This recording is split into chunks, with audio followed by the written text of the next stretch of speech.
There's no feeling more intense than starting over. If you deleted your homework the day before it was due, as I have, or if you left your wallet at home,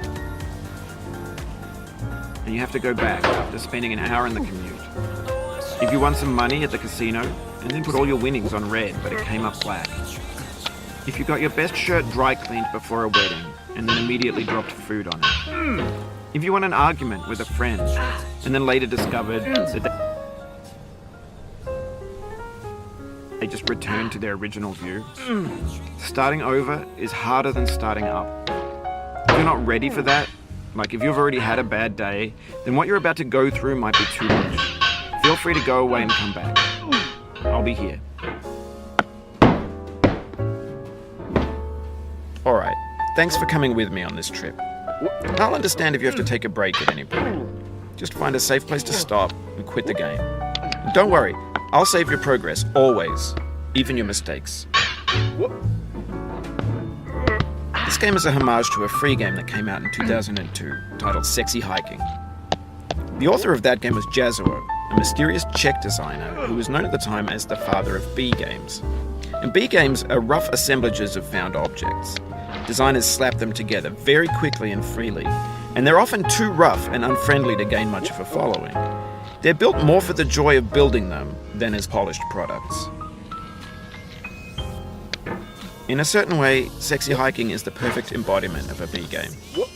It's built almost entirely out of found and recycled parts, and it's one of the most unusual and unfriendly games of its time.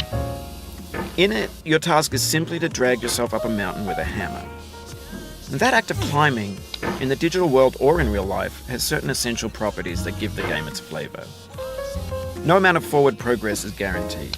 Some cliffs are too sheer or too slippery, and the player is constantly, unremittingly in danger of falling and losing everything. Anyway, when you start Sexy Hiking, you're standing next to this dead tree that blocks the way to the entire rest of the game. It might take you an hour to get over that tree, and a lot of people never got past it. You prod and you poke at it, exploring the limits of your reach and your strength, trying to find a way up and over.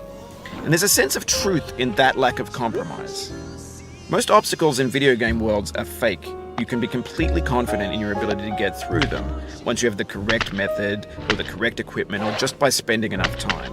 In that sense, every pixelated obstacle in Sexy Hiking is real. The obstacles in Sexy Hiking are unyielding, and that makes the game uniquely frustrating. But I'm not sure Jazuo intended to make a frustrating game.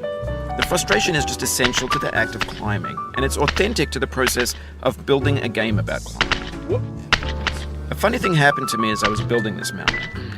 I'd have an idea for a new obstacle, and I'd build it, test it, and it would usually turn out to be unreasonably hard. But I couldn't bring myself to make it easier. It already felt like my inability to get past the new obstacle was my fault as a player rather than as a builder. Imaginary mountains build themselves from our efforts to climb them, and it's our repeated attempts to reach the summit that turns those mountains into something real. When you're building a video game world, you're building with ideas, and that can be like working with quickset cement.